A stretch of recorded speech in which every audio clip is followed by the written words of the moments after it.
Bismillahirrahmanirrahim. Assalamualaikum warahmatullahi taala wabarakatuh. Alhamdulillah, bertemu lagi kita pada hari ini setelah lama kita cuti penggal. InsyaAllah kita akan sambung pelajaran kita unit yang kelima, iaitu sejarah kemerdekaan. Hari ini kita akan belajar usaha-usaha ke arah menuntut kemerdekaan. Keperitan akibat dikuasai oleh penjajah menyebabkan rakyat bangkit untuk menuntut kebebasan tanah air. Permuafakatan masyarakat dan pemimpin pelbagai kaum memudahkan proses mencapai kemerdekaan Persekutuan Tanah Melayu. Kemerdekaan negara Malaysia lah ni. Peristiwa perjuangan menuntut kemerdekaan negara adalah seperti berikut. Baiklah, anak-anak lihat dahulu tahun 1942 hingga tahun 1945. Apa peristiwa yang berlaku pada tahun ini? Pendudukan Jepun menyebabkan banyak kesengsaraan. Yang kedua, pemimpin tempatan bangkit menggerakkan perjuangan untuk mendapatkan kemerdekaan. Kita lihat pula pada tahun 1946 hingga 1948. Peristiwa apa yang berlaku pada zaman ini? Baiklah. Peristiwa yang berlaku ialah tengok ini Malayan Union. British memperkenalkan Malayan Union yang merupakan bentuk penjajahan baharu. Menghapuskan kuasa Raja-Raja Melayu. Orang Melayu yang dipimpin oleh Datuk On bin Jaafar bangkit menentang Malayan Union. Malayan Union digantikan dengan Persekutuan Tanah Melayu pada tahun 1948. Malayan Union ditukar kepada Persekutuan Tanah Melayu pada tahun 1948. Okey, tengok pula apa peristiwa yang berlaku pada tahun 1948. Okey, apa dia? Parti Komunis Malaya melakukan kezaliman seperti pembunuhan, memusnahkan lombong biji timah dan ladang getah. Apalagi yang dibuat oleh komunis, keganasan komunis mengakibatkan darurat diisytiharkan di seluruh negara pada tahun 1948. Bukannya seperti darurat sekarang ya. Yang ketiga, rundingan berbaling telah diadakan pada tahun 1955 tetapi gagal.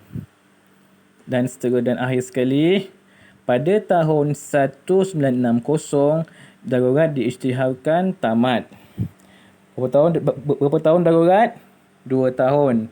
Daripada 40 lah bukan 2 tahun. 48 hingga 60. 58. 12 tahun darurat. Lama ni 12 tahun. Okey, kita lihat pula peristiwa yang berlaku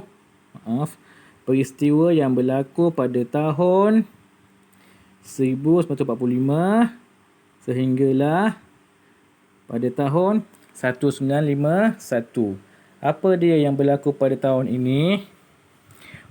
Kemunculan parti-parti politik. Parti Kebangsaan Melayu Malaya pada tahun 1945. United Malay National Organisation iaitu UMNO pada tahun 1946. Manakala Malayan Indian Congress MIC ditubuhkan pada tahun 1946.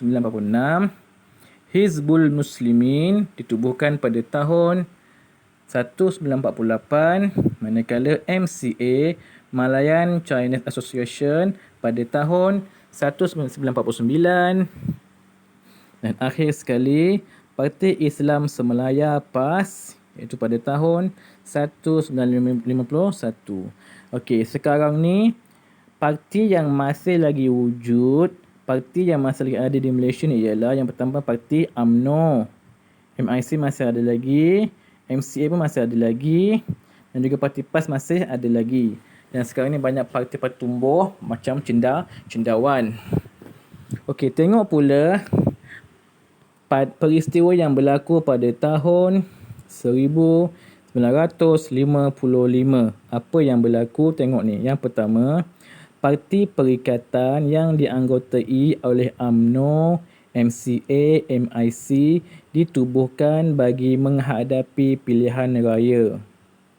Seterusnya, setiap parti politik mewakili setiap kaum iaitu Melayu, Cina, India. Parti Perikatan menang dalam pilihan raya ini. Seterusnya, Tunku Abdul Rahman dilantik sebagai Ketua Menteri. Parti Perikatan telah berunding dengan British untuk mendapatkan kemerdekaan. Manakala apa yang berlaku pada tahun 1956? Rundingan di London. Wakil Raja-Raja Melayu dan wakil Parti Perikatan berangkat ke London. Tujuan mereka ke London adalah untuk berunding dengan British berkaitan dengan kemerdekaan.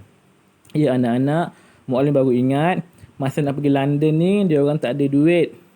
Diorang macam berkumpul, diorang nak minta sumbangan. Dan masa tu orang rakyat Malaysia ni ramai yang nak bagi sumbangan supaya rundingan ni berjaya untuk mencapai kemerdekaan. Dan yang last sekali, pada tahun 1957, Alhamdulillah telah berjaya mencapai kemerdekaan.